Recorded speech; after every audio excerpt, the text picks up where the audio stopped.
week's episode of Gundam Build Fighters Try is gonna bend you over and kick you right in the feels. This was probably my favorite episode of the second season thus far. I think it had the best story, the best character introductions, and it also had a really nice twist at the beginning.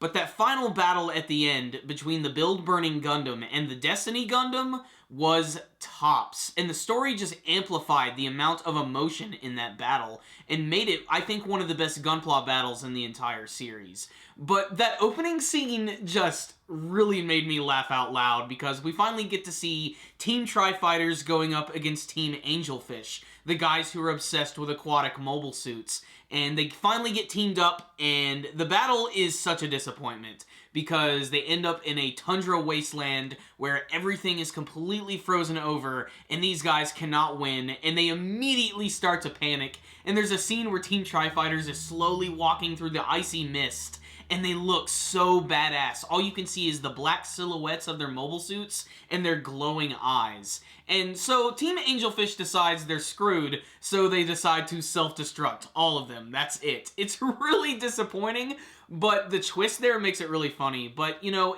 I figured they were going to be defeated anyway. They were very gimmicky characters.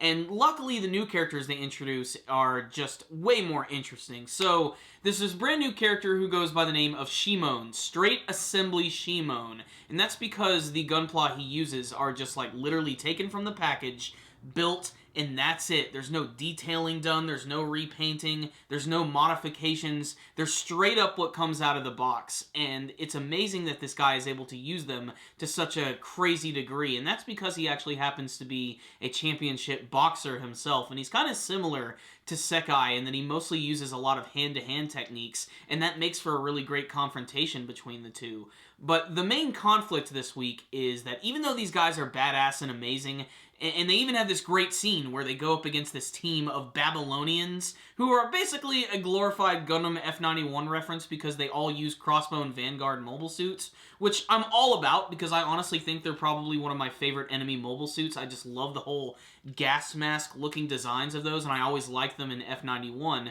but they just get destroyed by Shimon and his Destiny Gundam, which is the titular mobile suit from Gundam Seed Destiny, and it's awesome. It even gets to use its massive beam saber. While Shimon himself might be a really competent gunpla battler, his teammates really aren't exactly on par, and they pretty much get destroyed almost instantly in every match they're in. And as they're losing, they go up to Team Tri-Fighters, and in a weird, shocking twist, they beg them to actually let them win in the next quarterfinals match, and that's because Shimon's brother is actually in the hospital, and he's the one who's actually building all of the gunpla that they're using, and basically, this is the thing. They can try and let the team win in order to help the brother, but at the same time, they also have to realize that, crap, we've come all this way. We can't just lose now just over something like this. And all three characters are completely conflicted in what they're going to do. And this is actually leading to a really important lesson in this week's episode, which I actually think is kind of important. And by the end of the episode, you have Sekai, who's actually visited Shimon and his brother in the hospital, and he sort of assessed the entire situation and decided he's going to fight them. And that's because of his master's advice, which is, if you're going to go into a battle or a competition, don't lie about anything, because it's just like landing on the zero in roulette. Everybody freaking loses. And eventually, it does get to the final battle of the episode, and in another nice twist, Shimon's teammates actually ring out both Yuma and Hoshino, so they can't even battle. So it's going to be the Build-Burning Gundam versus the Destiny Gundam, Shimon versus Sekai, and it does not disappoint. It is not the best in terms of artwork, but the choreography is really fun, and the fact that they literally just destroy each other. Just, you can see the detail, like in the pieces of the mobile suit which are breaking off, and the fact that they both use hand-to-hand techniques is great. They start out using weapons, but eventually it just gets to bare-knuckle brawling, and they're basically just destroying each other. They both destroy their right arms. They have a lot of really great choreography. There's a scene where Sekai uses the Build-Burning Gundam to use this like almost UFC armbar technique where he brings him down, and then suddenly the Destiny Gundam has this big punch where he punches him and then grabs his face, and there's a huge explosion.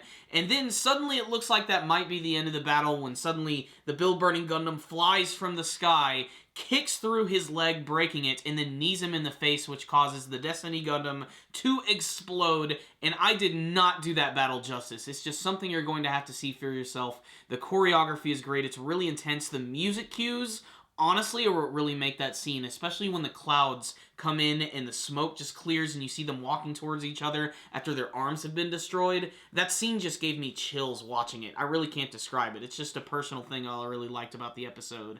And the team loses, but there's going to be no discouragement. In fact, his little brother is really happy about the battle, and he now is even tempted to make even better mobile suits, just like Sekai, Yuma, and the rest of Team Tri-Fighters. So this was an amazing episode! So what's the rundown? On this week's episode of Gundam Build Fighters Try, it was pretty damn good. And it wasn't just for the action scenes. I really liked the actual story this week. While it was a little cliche, and it's not like we haven't seen this type of story before, I think it was handled really well here, and it made all of the emotion in the final battle just all the more intense. I really liked the funny twist at the beginning, though, with Team Angelfish just... They didn't even get to fight. Like, they didn't get to throw a single punch, shoot a single missile, nothing. They just immediately freaked out when they realized they couldn't have any water to fight in. And, you know, they really should have thought about this. I guess they were basically just sort of playing Russian roulette with a whole, like, mobile suit competition, just hoping that every single time they would be in a battlefield that had water. But still, that's just the way it is. Like I said, the character of Shimon is way cooler than Team Angelfish could even hope to be anyway. And I like the whole him being a boxer thing, Sekai being a whole martial artist. It's just, they're perfect. It's such an amazing battle. And that final battle was just handled so well. Everything about it was great. And they didn't waste any time in making sure that it was basically just going to be between the Build Burning Gundam and the Destiny Gundam. They got the other teammates out of there really, really quick, and it was a little cheesy. Like, it almost made it seem like it was an actual mobile suit battle when they were leaving the field out space. But that's what I like about this show, too. It still manages to have, like, a sense of humor, where even though they're technically playing with, like, model kits, they almost make it seem like it's a big battle that's going on, like in a typical Gundam anime series. The fan service this week was also really good. The underwater mobile suits at the beginning were great, and the Crossbone Vanguard mobile suits, those were fantastic. This is a series that loves making reference to Gundam F91, and, you know, I don't hear people talk about F91 that much. I know that it got a lot of spin-off mangas, but I've never personally actually looked at those. I've just really only owned the DVD movie of F91, which is interesting because there really aren't too many, like, straight-up just standalone Gundam movies. I kind of wish there would be, you know? It would be an opportunity to create more spin-off universes, or maybe even just more continuations of Universal Century. But I'm getting ahead of myself. Let's get back to Gundam Build Fighters Try. The other thing I really liked about this week's episode is just the differing ideals between the different members of Team Tri-Fighters, how they were sort of having to deal with this whole situation, if they should lose to the team or if they should just go through with it, what it would actually mean if they win. And I loved the whole thing about Sekai's master's line about never going into a battle with a lie. And, you know, it gets me hyped because I still want to see what his master is going to be like. And if the intro is still any indication, he's going to be some sort of weird Domo and Kashu clone, or maybe the same character. I don't know how they'll make that work, but I mean, they already have the character of Mr. Rawl in the series, so it's not that far-fetched. I'm just really excited for it. This episode, though, was just great. It was handled really well. The artwork was really great, especially in the outside scenes, and the final battle was really intense and well animated and had a lot of really great hits, especially that final one where he destroyed his leg and kneed him in the face. Just so satisfying. The explosion goes off and you can just see the glow from the mobile suit. Just little details like that are what I really love about this episode. And I already said it before, but the music in this week's episode was really, really good. So there's even a little bit of development between Fumina and Sekai at the very end of the episode. It's pretty obvious there's going to be some sort of love angle with these two characters, but we'll just have to wait to see how that turns out. But this week's episode was really good. I have no complaints with it. It had a really funny twist at the beginning, great new characters they introduced, and the battle at the end was just tops. One of the best mobile suit battles of all time, as far as I'm concerned. So I loved this episode, no complaints. 5 out of 5 from me. Check it out, fans of Gundam Build Fighters Try, or if you're just a casual fan of Gundam, watch this show. It's a lot of fun. Thank you guys for watching my review. If you liked this video, please give it a thumbs up. And before you leave, please tell me what you thought about this week's episode of Gundam Build Fighters Try. What did you think of the battle between Build Burning Gundam and Destiny Gundam? And what favorite mobile suit do you want to see in the second season of Gundam Build Fighters? Remember, guys, if you have not subscribed to our channel, you can do that by clicking on the channel icon right up here. You guys can also follow us on Facebook and on Twitter.